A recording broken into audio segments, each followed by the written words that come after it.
Action. जय शिवराय. मी संजय यादवराव. एका अतिशय महत्त्वाच्या विषयात आपण व्हिडिओ बनवतोय. आपण एक मोठी लोक चळवळ, मराठी भाषेची, मराठी माणसांची, मराठी इतिहासाची आणि सर्वात महत्त्वाचं मराठी उद्योजकतेची आपण सुरू केली आहे.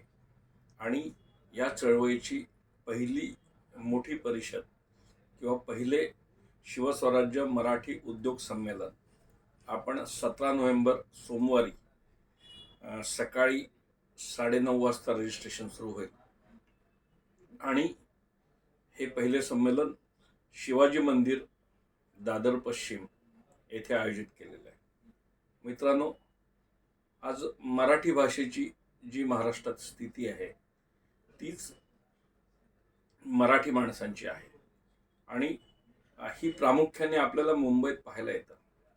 मुंबईमध्ये कुलाबा, मलबार हिल, अंधेरी लोखंडवाला कॉम्प्लेक्स किंवा बांद्रा पाली हिल इथे मराठी माणूस शोधावा लागायचा.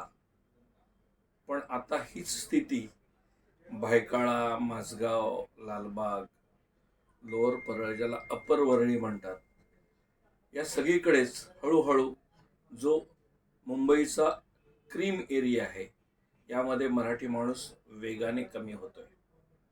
एका बाजूला आपण पाहतो गुजराती, मारवाडी किंवा दंगलीमध्ये सिंधी समाज महाराष्ट्रामध्ये आला, जे उल्हासनगरला कॅम्पामध्ये राहायचे आणि अंगावर कपडे नव्हते अशा स्थितीत आलेली माणसं, पण प्रचंड परिश्रमाच्या जीवावरती, जिद्द, चिकाटी आणि सगळ्यात महत्त्वाचं उद्योजकता, हे उद्योगी समाज हे उल्हासनगरच्या ट्रान्झिट कॅम्पमधनं ते मलबार हिल आणि गिरगावला आले.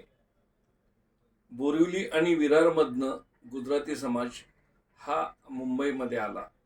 आणि त्याचवेळी मुंबईचा मालक असलेला मराठी माणूस, जो गिरगावचा मालक होता, जो लालबागचा मालक होता, जो परळ, शिवडी, वडाळा, डिलायल रोड, दादर, पार्ले, जे आपले बालेकिल्ले म्हणता येतील, तिथे सुद्धा हळूहळू खूप वेगाने मराठी माणूस कमी होत चाललाय.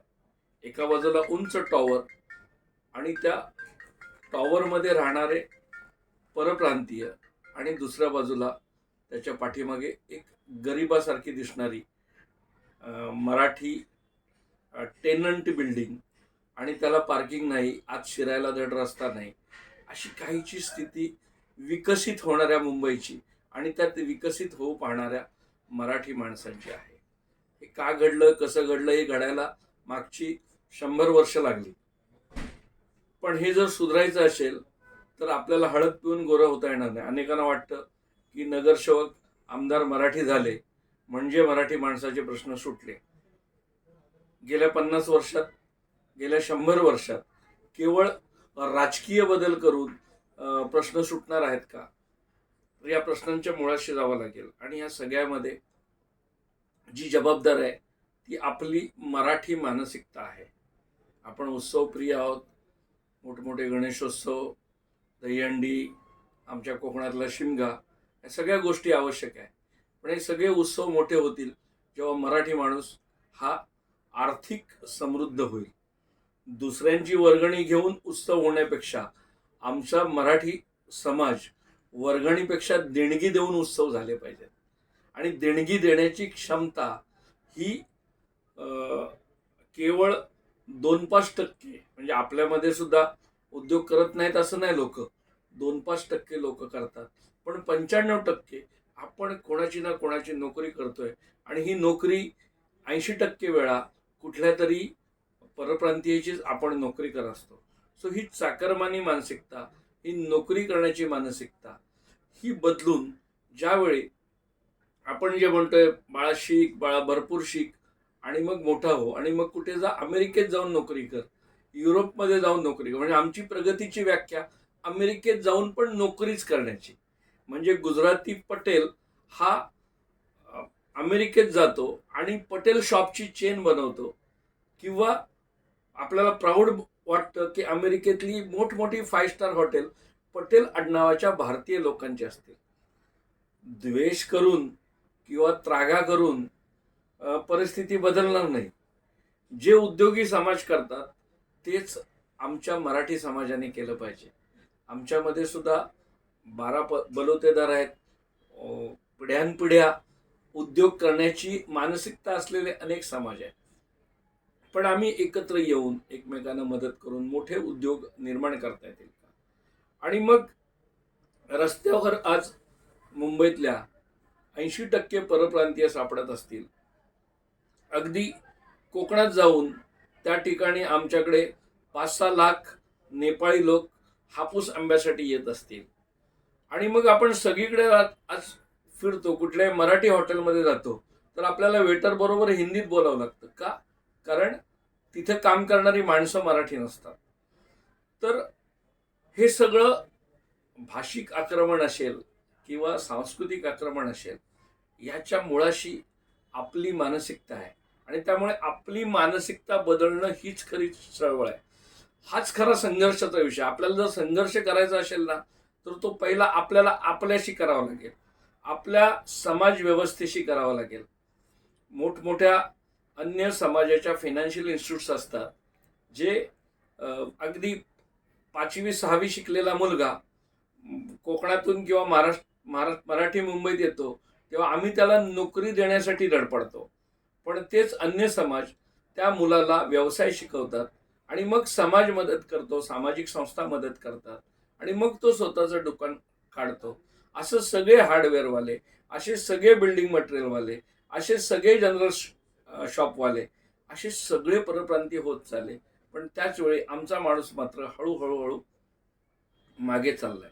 आणि म्हणून सगळ्यात महत्वाची जर चळवळ कुठली असेल तर व्यावसायिकतेची चळवळ आहे, उद्योजकतेची चळवळ आहे. आणि एकाच मार्गाने आपल्याला छत्रपती शिवरायांनी चाकरी नाही केली, आदिलशाची नाही केली, निजामशहाची नाही केली. म्हणजे वडील पूर्ण दक्षिण भारताचे प्रमुख होते, पण महाराजांनी स्वराज्य निर्माण केलं. छोटंसं का होईना, पण ते आमचं असेल, आमच्या महाराष्ट्राचं असेल, ते आमच्या हिंदवी स्वराज्य असेल, असा विचार छत्रपती शिवरायांनी जर 400 वर्षापूर्वी केला आणि तो विचार इतका प्रगल्भ होता की त्या स्वराज्याचं अख्ख्या भारतावर, आज आपण रडतोय की आमच्यावर अन्याय होतोय, आमच्या जमिनी विकत घेतल्या जातात. पण एक काळ होता की छत्रपती शिवरायांचे मावळे हे इंदोरपासून, लखनौपासून, ग्वाल्हेरपासून तंजावरपर्यंत आम्ही या देशाचे मालक होतो. अख्खा देश या मराठी माणसाने जिंकला होता. मग आज आम्ही महाराष्ट्रापुरते का? आज बेळगाव महाराष्ट्रात आला पाहिजे, पण बेळगावच्या मराठी माणसाला कोण मदत करणार? तंजावरच्या मराठी माणसाला कोण मदत करणार? बँगलोरमध्ये मराठी आज नाही गेले, ते 400 वर्षापूर्वी, 300 वर्षापूर्वी गेलेत. जर माझा मराठी समाज इतका बिजिगुशी वृत्तीचा आणि संपूर्ण भारतावर राज्य करणारा होता, तर आज आम्ही चाकरमानी आणि नोकरी करणारी आणि केवळ उत्सवामध्ये रमणारी कम्युनिटी म्हणून राहणार आहोत की आमचे उत्सव सुद्धा सगळ्यात मोठे. आज तामिळ भाषेचं जर साहित्य संमेलन झालं तर त्याच्यामध्ये 50 कोटीचा खर्च करतात. इतका तामिळ समाज समृद्ध असतो. आज तामिळ भाषेतला पिक्चर आला तर तो 1000 कोटीचा धंदा करतो. आणि आमच्या मराठी सिनेमाची काय अवस्था आहे, आमच्या मराठी साहित्याची, आमच्या मराठी नाटकांची. आणि ही सगळी बदलायची असेल तर सगळ्याच्या मुळाशी अर्थकारण आहे, समृद्ध आर्थिक बलशाली मराठी समाज. आणि त्यासाठीची चळवळ आपण 17 नोव्हेंबरला छत्रपती शिवाजी महाराज मंदिर, छत्रपती शिवरायांच्या मंदिरातूनच याची सुरुवात करतोय. आम्ही सगळे कार्यकर्ते एकत्र येणार आहोत. मराठीचे कार्यकर्ते, मराठीच्या आर्थिक समृद्धीचे कार्यकर्ते, मराठी उद्योग करणारे उद्योजक, अगदी रस्त्यावर भाजी विकणाऱ्या फेरीवाल्यापासून ते 1000 कोटीचा व्यवसाय करणाऱ्या राजन मांजरेकरांपर्यंत सगळे आपल्या चळवळीतले कार्यकर्ते 17 तारखेला एकत्र येणार आहेत. माझी तुम्हाला विनंती आहे, तुम्ही सुद्धा या मराठी आणि महाराष्ट्राच्या शाश्वत विकासाच्या यज्ञात सहभागी होण्यासाठी तुम्ही या. एक विलक्षण दिवस आहे, एक विलक्षण कार्यक्रम आहे. कोणीही मोठा नाही, कोणीही छोटा नाही, कोणी सेलिब्रिटी नाही. स्टेजवर फक्त छत्रपती शिवराय असतील, बाकी आम्ही कोणी नसू. आणि छत्रपती शिवरायांनी जो विचार दिलाय स्वराज्याचा, प्रत्येक व्यावसायिक आपलं स्वतःचं भले रस्त्यावरचं दुकान असेल ते त्याच्यासाठी त्याचं स्वराज्य असेल. मग आमचं दुकान असेल, कारखाना असेल. आज आमच्या मुंबईमध्ये हिंदमाता लेनमध्ये, जवेरी बाजारमध्ये, गांधी मार्केटमध्ये जर मराठी माणूस शोधावा लागतो. जर एखादा असेल तर तो तिथून गेला पाहिजे याकरता परप्रांतीय लोक शांतपणे पॉलिसीज बनवतात. आणि हळूहळू असं सगळीकडेच घडतंय. आणि हे बदलण्याची प्रक्रिया म्हणजे शिवस्वराज्य, मराठी लोक चळवळ. आणि यात सहभागी होण्यासाठी 17 नोव्हेंबरला सकाळी 9:30 वाजता शिवाजी मंदिरला सगळ्यांनी आवर्जून या. भारत माता की जय.